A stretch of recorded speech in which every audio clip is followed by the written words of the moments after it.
following program is brought to you by the Ed Snyder Center for Enterprise and Markets at University of Maryland's Robert H. Smith School of Business. Welcome to the Ink Tank. Stay with us to get the inside scoop about technologies that could disrupt and challenge the way you do business. Hello, I'm Christina Elson, and on this edition of the Ink Tank, I'll speak with three recent college grads working in tech. Sade Ayinde, Victor Jones, and Alston Clark have agreed to share their insights about thriving in a world where constant learning is necessary and job opportunities are fluid. Guys, it's so great for you all to join me here today in the Ink Tank. And part of the rationale for doing this show, as I was saying to Sade earlier, is and Sade told me, yeah, I've watched some of your shows, and a lot of the time there's people talking about millennials. So we thought, let's actually talk to some millennials and see what their thoughts are on what's going on with tech and how they're viewing their careers and preparation from higher ed. So let's just start. I want to hear a little bit about your journeys to this point. What you were doing in college, did you think that you would be doing what you're doing now? And what are some of the things that you maybe wish you knew or feel like you were really well prepared in coming out of college? So let's start, Sade, let's start with you. Yeah, so thank you for that introduction. Yeah. I think this is very essential. So in undergrad, I actually studied economics, and I got a double degree in global development. And I think towards the last year of undergrad, I started to take a lot of programming courses in Python and R and more statistics heavy courses. And I was like, okay, I think, I kind of want to take my career a different path, because I was doing economic research, economic analysis, doing things from studying perspectives globally, but I was like, I think this is where I sort of want to take my career. And when it came down to looking for jobs and things like that, I fell into analytics and blockchain space and consulting. And that's sort of how things got started. But I never saw myself in this space. Had you asked me 3 years ago, I'd be like, oh, maybe I'll go work for the UN or something like that. And possibly, who knows where that can take me. But I would have never expected myself to be in this space that I am now. So you weren't necessarily thinking about tech and blockchain, but you were thinking about, you want to understand how systems work and what's going on, like where are we going, right? Exactly, exactly. But I guess from a more policy-based perspective and sort of different actors, but now it's more of from a functional perspective and thinking about how different systems interact as we are in this global economy. Yeah, awesome. Victor? I think that was great, Sade. And Sade and I initially connected over a course, Expository Data Analysis with R at the Federal Reserve, where we did a lot of research, and that's where I learned to use R, and she worked in R and Python. And we both did have that policy connection and that initial interest in economic development. I studied economics at Howard University and Spanish as well, and focused on Latin American development. And I'm currently a senior consultant working within regulatory and operational risk and cognitive and analytics. And if you'd asked me if I thought I'd be here 5 or 10 years ago, I'd have said no. I thought I wanted to be a physicist growing up, shifted towards medicine, and working my way back from high school up till now. I attended a STEM high school, the California Academy of Math and Science. And there we got a pretty solid base in biotechnology and engineering. We worked on CRISPR gene editing in high school. Wow.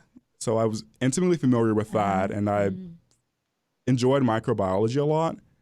And at the same time, I realized in college that I wanted to understand the economy and how it works for people and how we can lift a rising tide. And my desire to study economics started when I went to South Africa with my family as a child, and I saw just this glaring inequality in Johannesburg. We stayed in a nice modern hotel in the city, and then 30 minutes outside we saw townships like Soweto.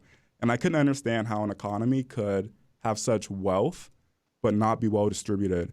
And so in college, I interned with my state assembly member and at Congress to understand how policy is created. And I was a bit disillusioned because it seemed like policy had gotten so disconnected from the people. And so I interned at JP Morgan Private Bank within banking really enjoyed the learning curve. And again, I hit that roadblock where I saw that there weren't enough tools that involved end users, and it didn't really seem like there was this connection to the lay people. And that is how I found myself in consulting, working within technology, creating tools that can connect end users and the functional users at the companies. And then I brought it back to regulation and operations to make sure that it's not getting too haywire. And that's in the tech practice because, again, we're creating the tools that we need to manage operations and make sure that we're improving. And I've decided to focus on cognitive and advanced analytics because I want to make sure that the models that we're creating now are inclusive.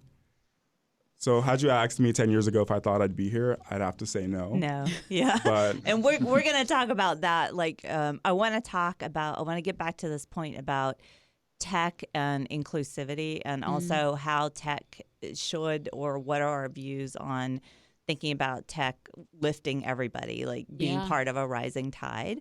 So that's a really important point, and I want to get back to that. And Alston, let me ask you what was your journey like to get here to what you're doing, and what are you doing? Tell us. For sure. Uh-huh. First, yeah, great to be here talking with everybody. Victor, Sade, and everybody. I think like pretty much I was listening to everybody's answer and coming up with my answer. And really, in hindsight, I pretty much go with the flow, and that, depending on which flow you're in, that can either be a good thing or a bad thing. In my case, it turned out pretty well because starting out at a young age, I had opportunities to get exposure to both the arts and the sciences, and also entrepreneurship. In college, I also had the opportunity to pursue those avenues with classes, internships, and just connecting with people. I also went to Howard University, just like Victor. I studied computer science, and I really, in terms of like connecting the dots with technology, my interest started, it started in between high school and going to college, like in terms of me actively saying, look, I want to have a tech startup and go down that avenue. I was watching TV with my dad. They had this show called Blacks in Silicon Valley, The Promised Land. It was like a CNN special. And I asked my dad, I was like, what's Silicon Valley? He was like, they make technology with computers. Computers use silicon chips. So that's why they call it Silicon Valley. And my sister had an internship at Google that summer. So, I wasn't doing too much, just getting ready to go to college. I flew out there to see her, spend some time with her. And that's when I saw that whole high technology world and all the possibilities in terms of you can create some software in your computer, you can launch it and have millions of people interact with it. And not only what that means for the end user and just that whole journey, but also what it can do for you individually financially, but if you're connected to your community and to your people, what it can do for them as well. And that concept excited me. And what I did was kind of aligned a lot of my college experiences to kind of facilitate opportunities to help me put myself in places where I could learn from people who've done that and try and do it myself. So I studied computer science. I took classes about entrepreneurship. I launched a few products at Howard as well, which was great, a fun time. I interned at Google. I interned at Apple. I did research for NASA and for the United States Army during my last semester. And I was basically creating data sets for machine learning, scraping data from a whole bunch of different places and then putting it in a format where it could be used for machine learning and some other statistical modeling. And that practice is called data engineering. So when it came time for me to figure out what to do post-graduation, I was also working on a startup at that point in time, but I said to myself, you can have everything you want, but you may not be able to have it when you want. So I'm gonna take this time to get some industry experience, save money, etc. Same story you'll hear from a lot of entrepreneurs. And that's how I got into data engineering, and that's what I'm doing now at a Fortune 100 firm. And there's a whole bunch of other stuff in that story as well. We can talk about it later, but that's my short answer. Sounds good. Save some for later. I mean, so it's interesting because you all are working with larger organizations, right?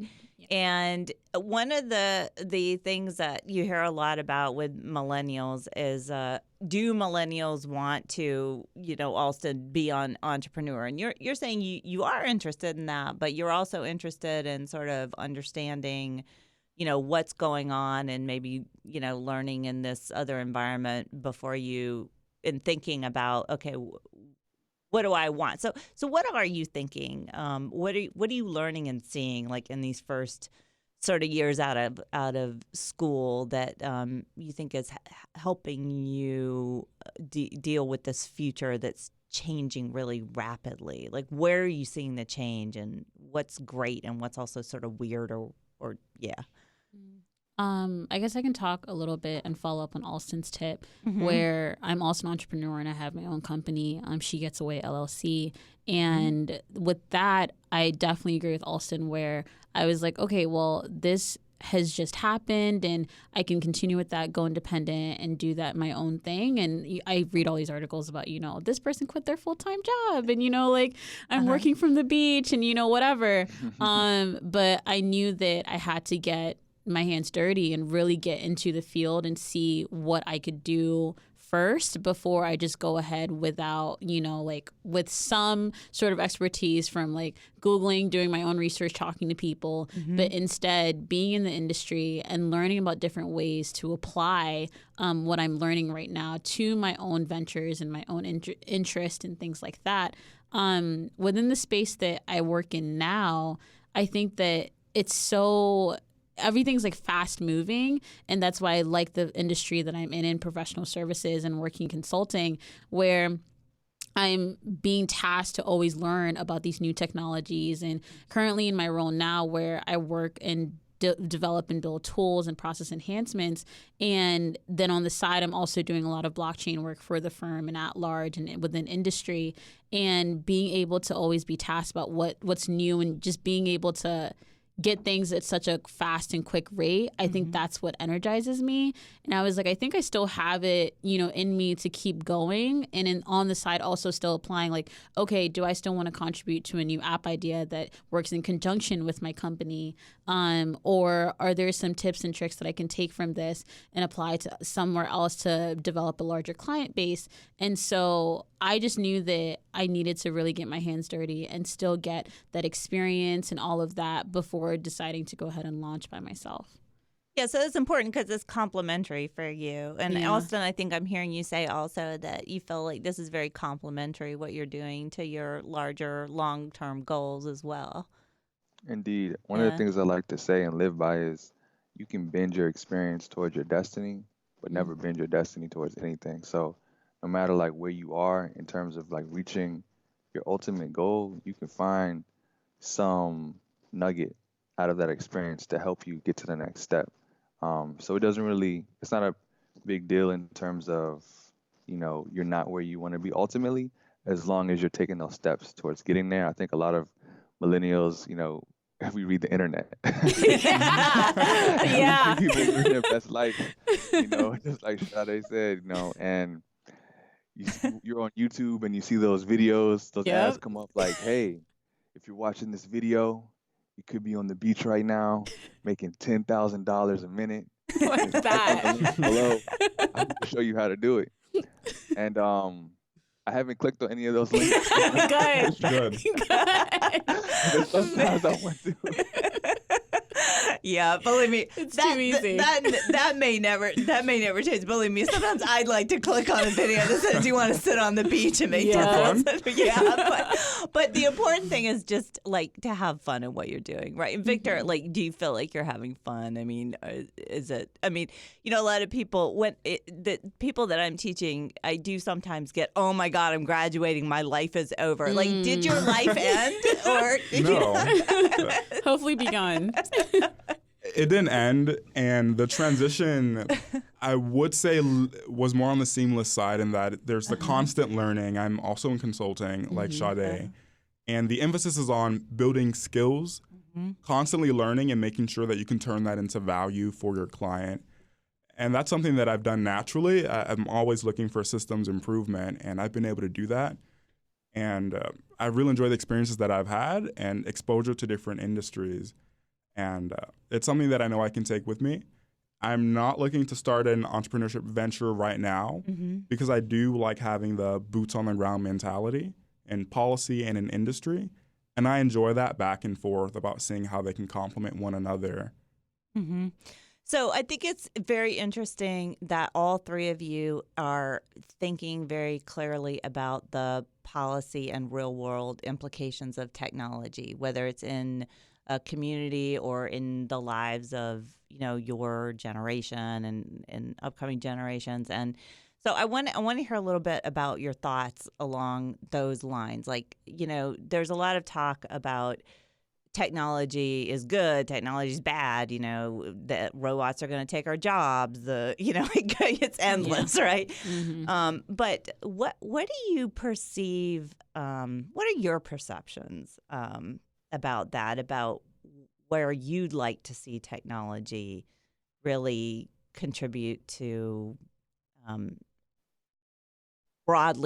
creating broadly shared prosperity? For sure, I'll take a stab at it. Yeah. I think that when technology is used responsibly, and especially in the hands of people that are close to, you know, particular problems, that's when you can really see magic happen in terms of changing people's lives.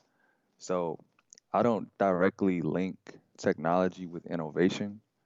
I know technology is ubiquitous, but even with X amount of technology, that doesn't guarantee that you're going to create something that's innovative, you know, because, you know, we're millennials, so we grew up with a certain amount of this. We grew up with the ability to, or at least in our teen years, you know, you can make an application, you know, on your iPhone, etc. And imagine for our children, you know, they're just going to have it around them swarming. So they're going to be born in technology. The question is, like, what do you do with it? In terms of, like, making, you know, bringing things to the market that improve, like, financial inequality, I think that comes down to having a holistic viewpoint of what inequality is about. Where does it come from? And what are things that have already been in practice that combat that naturally? Like, no matter what underrepresented or marginalized group that you talk about, they have certain factors or measures that they employ to lift themselves up. If you go back and look at history, I can speak specifically for the African American community. You know, in this country, our treatment, just go look at the history, we've had our own ways in which we uplift each other. And if you really go and unpack those things, you could see pieces of technology that could be adapted from them. And one specific example is, like, you know, having like a rent party, or like some people call it a susu. It's basically like, you know, you have money and it's like a pot of money and somebody gets to hold it each week. You bring it back so you can spend, you know, what you need. And that's not just in the African American community, but in tons of communities, there are a lot of startups now that are using that same methodology, but incorporating blockchain with it. So it's just kind of like, I wanted to use that example to basically show you that it really comes down to having a holistic viewpoint of what the problem is, and then connecting with solutions that are already there, and then you introduce the technology to it. To me, that's kind of like the formula of helping uplift people. That's super cool. Yeah. Alston, Victor, Sade, what do you guys think? Alston touched on a good point where he said that, for millennials, for our generation, we have seen like this transformation of technology from birth to now, I think quicker than any other generation has. And you bring up such a good point, because I remember I was FaceTiming or WhatsApping my grandmother, and she's in Ghana, and my aunt and grandmother were FaceTiming me. And I remember when my mom and I had to go to the gas station, get a calling card for like $5 to call family back home. And that was it. And it's like, once it ran out, it's like, okay, well, we have to go get another calling card. And the fact that I was able to FaceTime her and the quality was so crisp, I was just like, this is insane. And like, do you remember landline? Like, I was like, it's like it's like my children are not going to be able to see that. They're not going to be able to get it at all. In anything like that. And to also touch on Alston's point, it has to incorporate a holistic viewpoint, because it's like, it doesn't just start with, we have to be inclusive in our hiring practices and even the tech pipeline or anything like that. Or trainings and, having a chief diversity inclusion officer and things like that. But it has to be inherently weaved within all of our practices and how we're developing these new technologies. I mean, there was a recent study about self-driving cars, about how they're most likely to cause accidents with Black and brown people because all of the testing subjects have not looked like us. So it's like, even when we're thinking, okay, like inclusion and, let's have a chief diversity officer and let's have this tech pipeline, it's like things that are really affecting all of society that we need to make sure that we're incorporating in these new technologies. Yeah. Victor, tell me a little bit about what you're thinking. Yeah. I'm thinking that Alston and Sade both have really good points. And to tie it all together with banking and artificial intelligence and self-driving cars and that tech pipeline again, it's important to recognize marginalized communities. In particular with AI, a lot of the modeling is based upon existing data sets that's created by one particular demographic that I think we can identify, and it does not look like the world around them. And within banking, the shift towards digital payments, it leaves a lot of people out, particularly those who are underbanked, and they're disproportionately minorities, people of color, low income, and they're the ones that can benefit from making their life simpler, but they're sort of left out because there's not much regulation around that. Luckily, Philadelphia, it's one of the cities that I've heard has banned stores that are card only because they did realize that could have a disproportionately bad effect for low-income earners in the city, and I thought that was a really good policy. And as well, with building that tech pipeline, it matters because having people in the room whose experiences add value in terms of diversity, you create a better product because it has that 360 for everyone who could potentially interact with it. Yeah. And that's really, we talk a lot about how important it is to have diverse viewpoints and diverse experiences, but so let's talk a little bit about what it is like to be a person of color in tech, right? Because you guys all are having, different experiences in being able to give voice to some of these ideas. And so let's just talk a little bit about that. Like, are there experiences that you can share with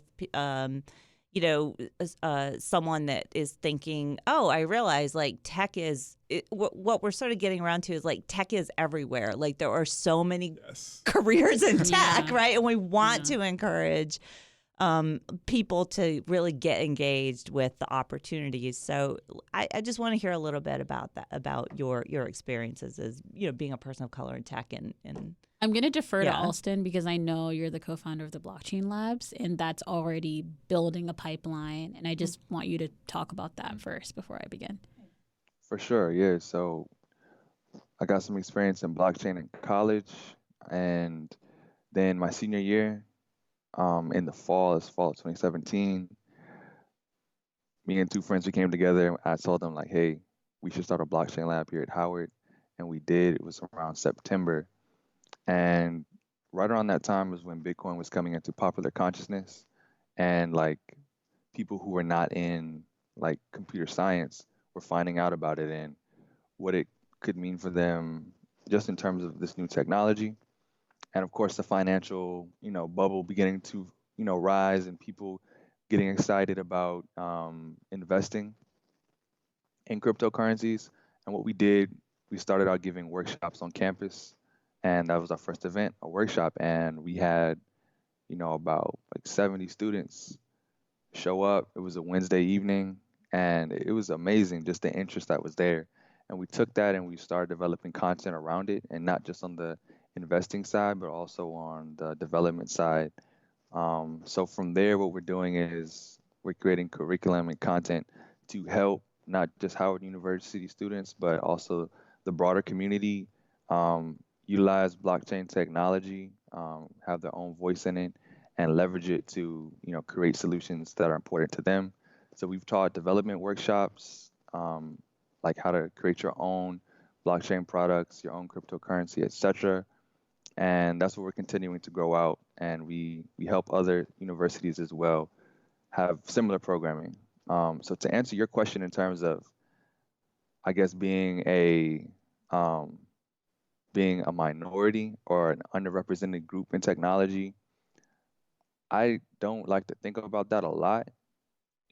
Technology, my honest opinion is this, that, if you're really good at what you do, like you can find somebody that will pay you for your talent, for your skill. It's definitely a reality that when you walk into a room and you don't see yourself represented, you obviously feel that because that's a human reaction. Mhm. But in terms of like moving past that, it does come down to like how much value that you add. And of course, I'm not trying to step on the toes of anybody who has had real life experiences where they're bringing X to the table, and even in spite of that, they still feel that they're being treated in a way that is less than they should be treated, because those stories are out there. You can see them clearly. Absolutely. In terms of using technology and like, I guess one thing I'll say is, I went to Howard University. Howard University was a space where I had the opportunity to be in America and not be black. That's the best way I can describe it. And that's the value that going to a historically black university can give you. Because my whole life being in America, you know that you're African American. But when you're at Howard, you see you're so represented that, you're not a black computer scientist. You're just a computer scientist. Mm-hmm. You're not a black artist. You're just an artist. And that kind of mindset is like, no matter what you want to do, you can literally do it. And anything that would stop you, whether it be systematic struggles, like you can overcome them. So I guess my mindset is always like, be yourself 100%, never change that. And the same ideas that I have, my innovation, I want to bring that with me every single day, and then connect with other like-minded people who are trying to change the world as well. And I just try and keep it at that to answer your question. Yeah, that's a great answer. And I love the fact that you're thinking about, I do agree with that. Like you will always find someone to pay you for your skills and talent, right? And that's phenomenal, right? Let me hear a little bit from you. I don't think it was until that Victor and I took that class at Howard that I really felt empowered to go ahead and work in this space, because I was just like, oh, maybe I'll have to go to grad school or I'll have to get this connection or something like that to work in this space. And it wasn't until I was getting interviews with Google and Facebook and Fortune and working now at a Fortune 500 company that I realized that, wow, like I actually have that ability and capability. And I think that it has to do with having a strong support system and having that toolkit to go into in whatever space that you see yourself, that instead of looking at it like, okay, I'm the only one or there's no one higher up that looks like me, but instead there's going to be a point where I'm so high up that I'm not going to find people that look like me. And I hope that over time that this will change. And because I'm in this position, I'm now bringing people up with me. So it's like as I'm climbing, I'm turning around and making sure I'm pulling other people up. And so I'm helping with recruiting in my company and making sure people are doing internships in tech and things like that, so that they know that they are more than capable, and there are companies out here that want your talent, not because of your background in terms of your skin color or anything like that, but because of your talent. But you just have to get over that and get that confidence and be able to actually put yourself in those spaces. Yeah, and women, of course, there's a whole nother thing going on. It's a whole added layer. Another layer. Yeah, I was like, Alston, I agree with you, but That's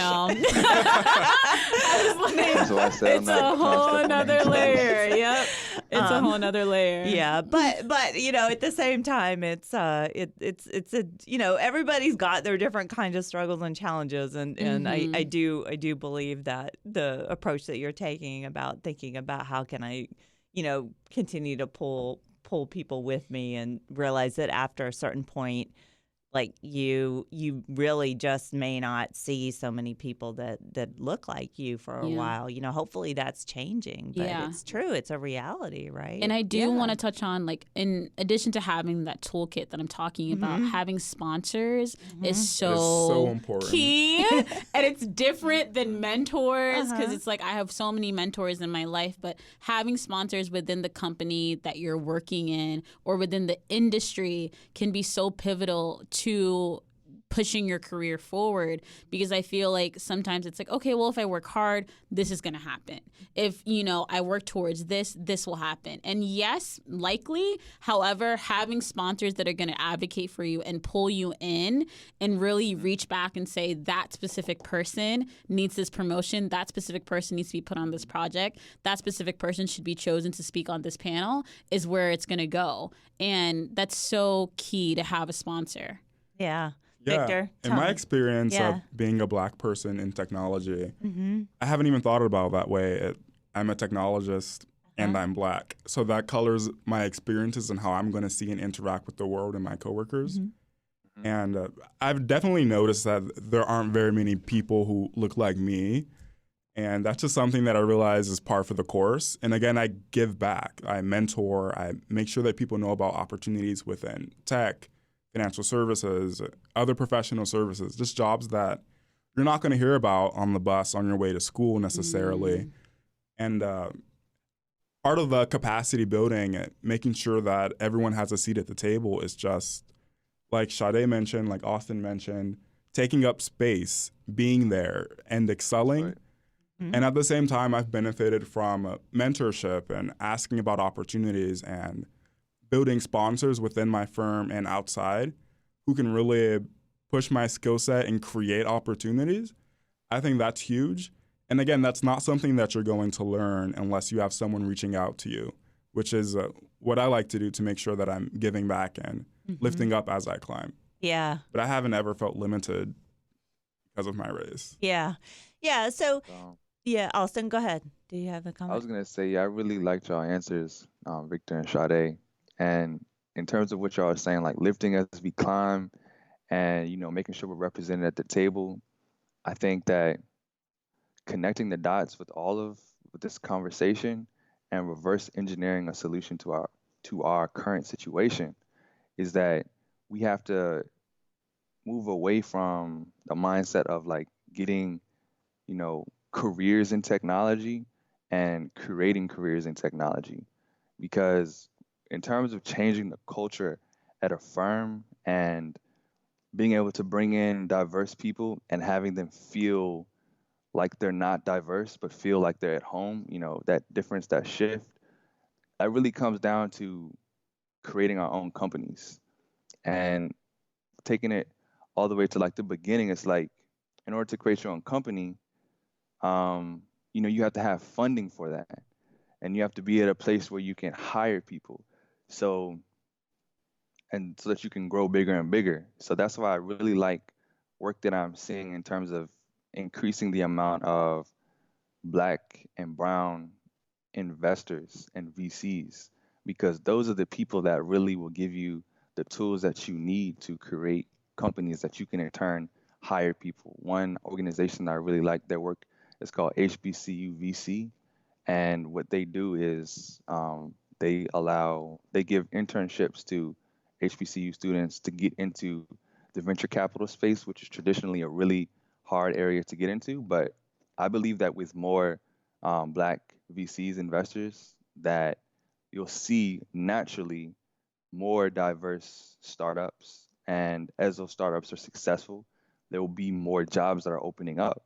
And at the top level, you'll have people that look like you. And that's really what's going to connect. That's really what transforms that really shifts the dynamic. You know, when you walk into a room and you see people not just on two levels above, but at the very highest level, because then at that point in time, the culture that they mandate, their values will be, trickled down throughout the enterprise. And that's how we really solve our own problem, by creating our own markets and our own solutions, our own companies. That's what I believe. Yeah. Yeah. Go ahead. Oh, and I wanted to give a big shout out to Backstage Capital, which Harlan is doing such great work. Backstage Capital in California and also in London. And Serena Williams just launched her own VC this year. And so, as Alston said, we're starting to see that shift change, and where we're having our own see our own value and bringing us to the table. So yeah, and I think what we're getting to is this idea of sponsorship and people that have reached success, and no matter what their skin color, but definitely we want to make sure that there's a sponsorship model where people are seeing that these are important, definitely, right? And we want to get involved, and we want to make sure that there's a path for success. And like you said, I mean, you can work really hard, but you also want to make sure that there are people there who are looking out, and supporting and vouch for you. Right. It's important in any career, right? So, okay. So I want to end up. We're going to wrap up a little bit, but I want to get some of your ideas about aspirations for what you would love to see in like the world, let's say 10 years from now, in terms of what is an impact from technology that you'd love to see, like really taking off in the world, whether it could be very small, it could be very big, but it could just be like, let's say 10, 20 years from now, you'd love to see this one sort of change or benefit to the world that you're in. For me, what I'd like to see is more accountability in developing countries. And I think a way that we can get that is through digital government and auditing and perhaps blockchain to increase security and visibility. I'd like to see more technology used to increase accountability for developing markets and shut down corruption. Another use for tech and civil engagement would be for voting technology to make sure that it's accessible for everyone. Yeah. And that it's secure. Yep. I've got a few ideas around that, but that's something that I'd like to see 10 years from now. Just more digital government that works for the people and that is smart. Yep. That's a great aspiration. And transparency is so important. Definitely. Yeah. I have been watching the fintech financial payment space for a really long time, and I'm really, really excited to see where that continues to go, especially for populations in the global south.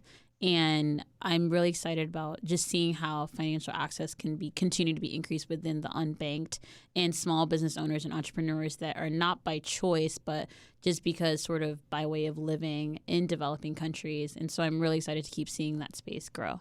Yeah. Alston?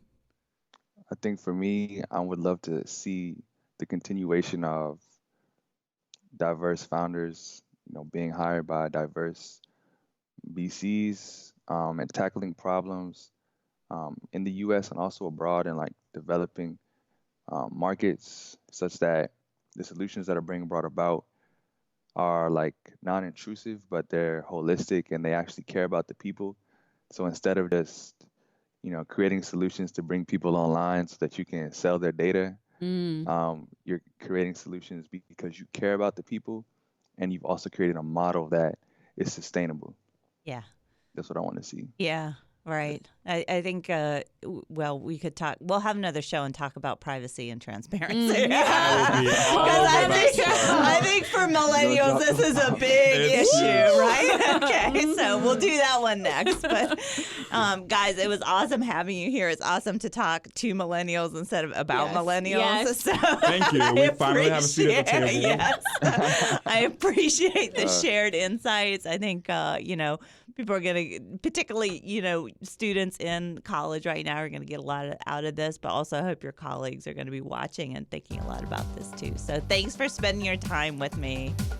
What many people realize these days is that technology in and of itself doesn't solve problems. What we need to think about is what we want technology to do for us and how we want to use it to create a future that's based on important principles of prosperity, equality, and transparency. Thanks to Sade, Victor, and Alston for talking with me today. Until next time, this is Christina Elson in the Ink Tank.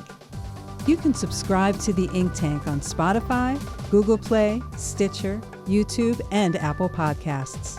Visit theinktank.org for a full transcript of this episode. A special thank you to the Kauffman Foundation for their support. From the Robert H. Smith School of Business at the University of Maryland, thank you for joining us in the Ink Tank.